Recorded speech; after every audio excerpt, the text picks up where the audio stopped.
Hello, my name is Gabe Zollner. I just watched a little bit of Fox News, and they had Hillary Clinton on there, and she was talking about what's going on in Syria. And she said that they've had over 40,000 citizens slaughtered since this began, and now they're concerned that the president of Syria might release chemical weapons onto its own people. And if they do that, then I think the United States is going to have to intervene. Let's step back and try to figure out what's really going on. Well, in Egypt, we had a president that was friendly with the United States. He was friendly with Israel for around 35 years. And then there was a bit of an uprising. Well, who was behind the uprising? I got to believe the Muslim Brotherhood.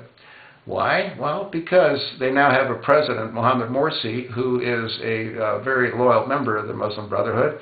And when he was anointed as being the president of Egypt, he declared that it is his intention to have Jerusalem become the capital of Egypt. That's not a nice thing to say. Anyway, let's move on. What happened next? Well, what happened next was Obama decided to go into Libya.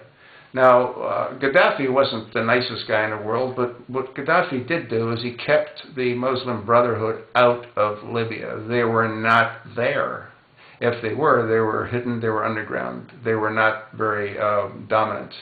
Now they are. And the same problem is with Syria.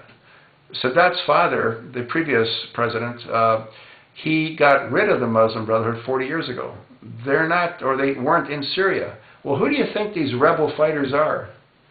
They're Muslim Brotherhood. And who's providing the weapons to the Syrian rebels? Obama. Who provided the weapons to the Libyan rebels? Obama. That's interesting. Okay?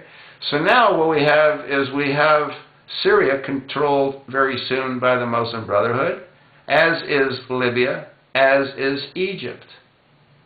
Now, Jordan, I think, is going to be next in line. They're already having a whole lot of uprisings going on in that country. And then Saudi Arabia. It'll all be done.